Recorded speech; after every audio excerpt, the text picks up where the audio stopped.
Italy's national team have been given a hero's welcome in Rome as they celebrate their victory in Euro 2020 on Sunday evening. An open-top bus tour followed a welcome ceremony hosted by the Italian president, Sergio Mattarella. The England players who missed penalties have been racially abused on social media.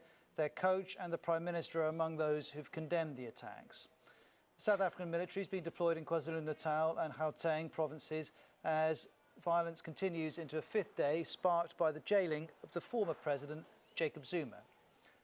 And wildfires are raging across the western US, where millions have been hit by another heat wave.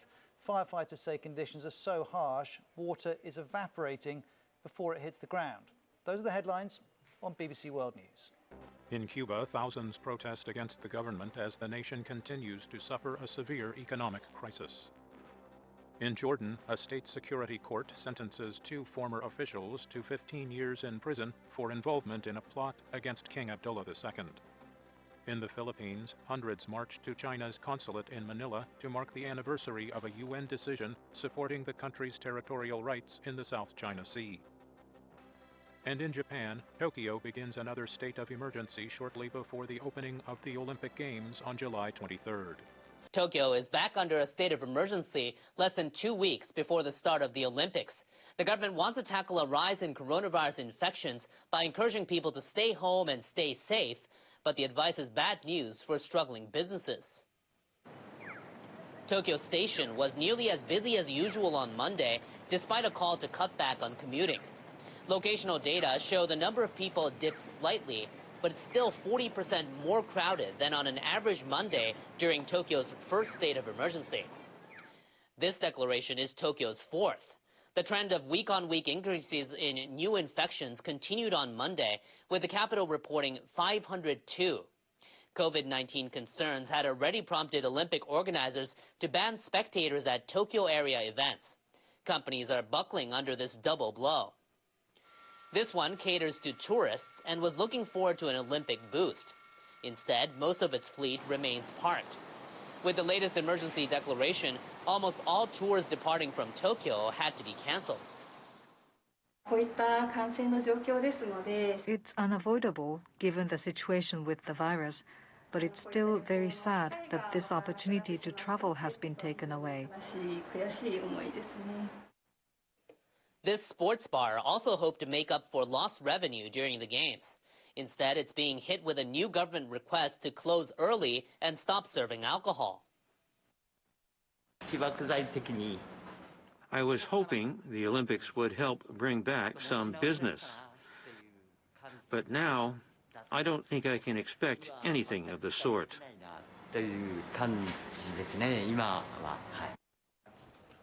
Businesses will have to shoulder this new financial burden for 6 more weeks when the state of emergency expires, well after the Olympics is over. And major beer brewers here in Japan are also facing tough times as bars and restaurants suspend alcohol amid coronavirus restrictions. The firms say sales fell in the first half of the year compared to a year ago when the country's first state of emergency was in place. Sales fell 11% in terms of volume at Suntory, 5% at Sapporo, and 2% at Kirin. Sales fell 8% in value at Asahi. The market for beer beverages had been shrinking due to the growing popularity of wine and other drinks before the pandemic.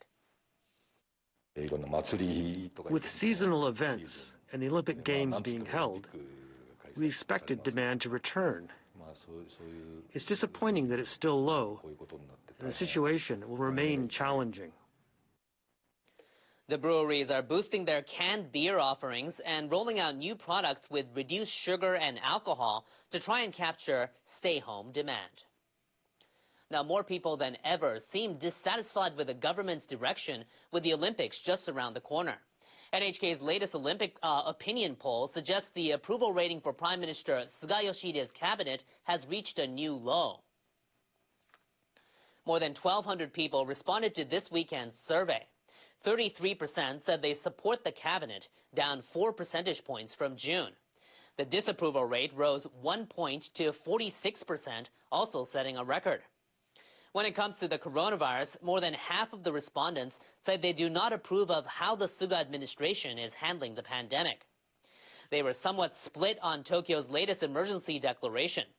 Most said the measures won't do much, while some said it'll have no effect at all. A smaller number believe it'll be very effective. And as for the decision to ban most Olympic spectators, nearly 40% considered it appropriate, while 22% thought limited numbers of spectators should be allowed. 30% want the games canceled altogether. The Japan Coast Guard has held an anti-terror drill near the athletes' village to prepare for dealing with suspicious vessels in Tokyo Bay. Many of the Olympic and Paralympic venues are in the Bay Area. Officials on Monday used high-mobility boats to stop a ship moving away at high speed. They also simulated a procedure for boarding and taking control of such ships.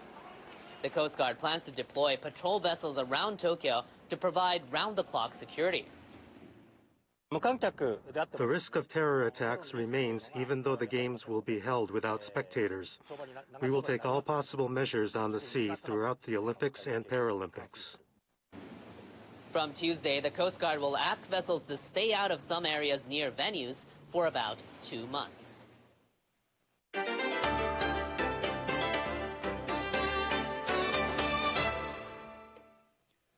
Thailand has enforced tougher coronavirus controls in the capital and neighboring provinces for 2 weeks starting Monday.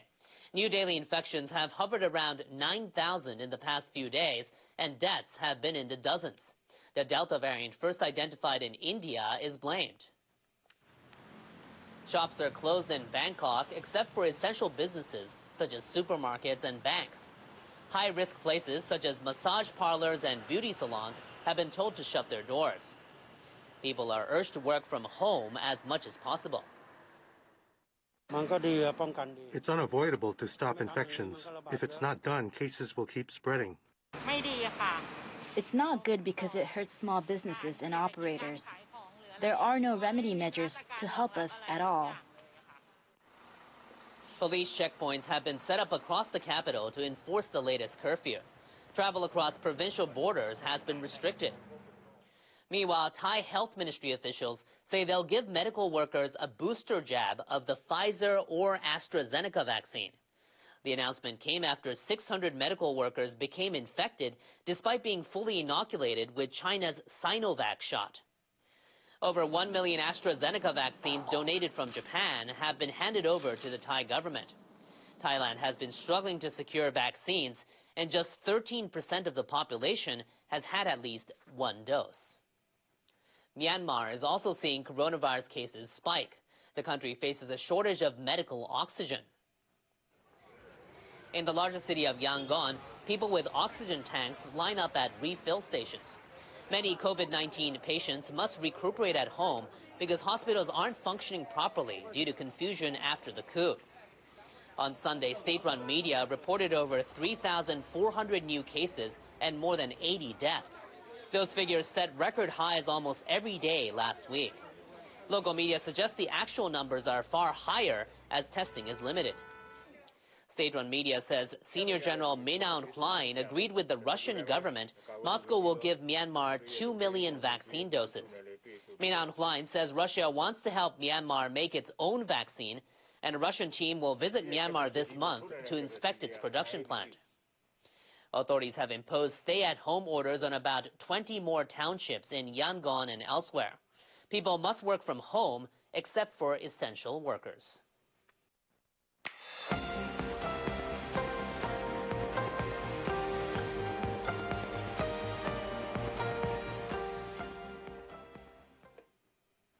We now move to an update on the crippled nuclear plant in Fukushima.